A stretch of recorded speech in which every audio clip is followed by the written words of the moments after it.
ତାର ମୂଳରୁ ଚାଲିଛି ତ ଦରବାର ବନ୍ଦ ହେଇନି। ସବୁଦିନ ସେ ଯିବେ ନବୀନ ବାବୁଙ୍କ ଘରକୁ। ନବୀନ ବାବୁ ତ ସେ ଘନିଷ୍ଠ ବନ୍ଧୁ। ନବୀନ ବାବୁର ସ୍ୱାସ୍ଥ୍ୟଠୁ ରାଜନୀତିଠୁ ସବୁ ସେ ତଦାରଖ କରନ୍ତି।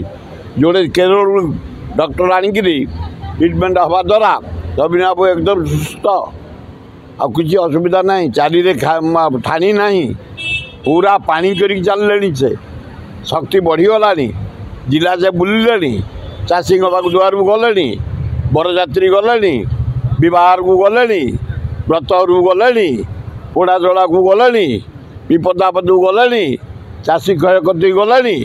ନବୀନ ବାବୁ ପୁରା ଫିଟ୍, ପାଣ୍ଡିଆନ ପୁରା ଫିଟ୍। ତାଙ୍କର କିଛି ତ ନାହିଁ, ତାଙ୍କ ଘନିଷ୍ଠତା ସେମିତି ରହିଛି। ବେକାର କଥା।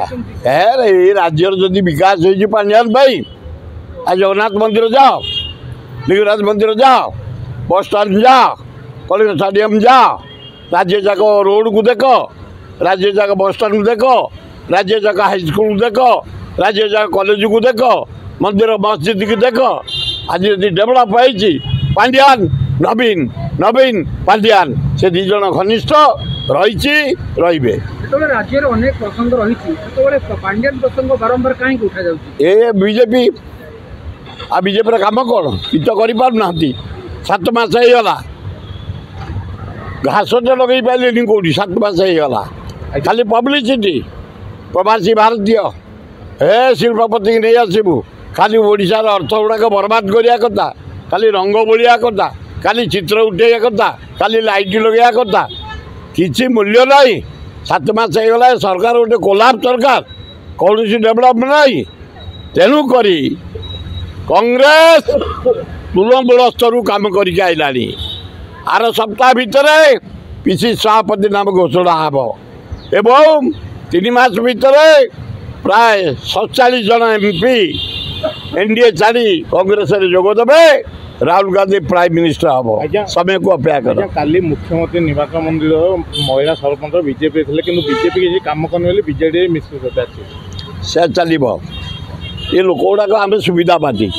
ଟିକେ ଯଦି ଆମ ଚୂନ ବା ପାନରୁ ଚୂନ ଖସିଯିବ ଆମେ ସେପଟକୁ, ଫେର ଚୂନ ବଳିଦେଲେ ଏପଟକୁ। କିଛି 10% ସୁବିଧାବାଦୀ ଲୋକ ଥାଆନ୍ତି, 90% ରିଜର୍ଭ ବଢ଼ିଆ ଲୋକ। ଆମ ଓଡ଼ିଶା ଉଚିତ ନ୍ୟାୟ ଦିଅନ୍ତି, ଉଚିତ ସମୟରେ ଉଚିତ ଲୋକକୁ ଦଣ୍ଡ ଦିଅନ୍ତି, ଉଚିତ ସମୟରେ ଉଚିତ ଲୋକକୁ ସମ୍ମାନ ଦିଅନ୍ତି। ତେଣୁ କଂଗ୍ରେସ କମିଂ। ନବଦାସ ମୃତ୍ୟୁ ମାମଲାରେ ନୂଆ ମୋଡ଼ ନେଲାଣି। ଏବେ କୁହାଯାଉଛି ଯେ ଗୋପାଳ ମାରିନଥିଲା ବୋଲି ଆମର ଗୋଟିଏ ଡିମାଣ୍ଡ। ତା ପୁଅ ଝିଅ କହିଛନ୍ତି ନବଦାସର CBI ଇନକ୍ୱାରି କରାଯାଉ। ମୋହନ ମାଝୀ ଆଉ ନରେନ୍ଦ୍ର ମୋଦି ଅବହେଳା କରନି। ଦିନ 2 ପରେ ଗୋଟେ କ୍ୟାବିନେଟ୍ ମନ୍ତ୍ରୀକି ଗୁଳି କରି ହତ୍ୟା କରାହେଇଛି। ଦାରୁଣ ଦୁଃଖ। ଭଲ ଲୋକ, ଗୋଟେ ଶିଳ୍ପପତି। ଆମେ ବର୍ବାଦ। CBI ଇନକ୍ୱାରି କରିଦିଅ, ଯିଏ ଇନଭଲ୍ଭ ଧରା ହେବେ, ଜେଲକୁ ଯିବେ।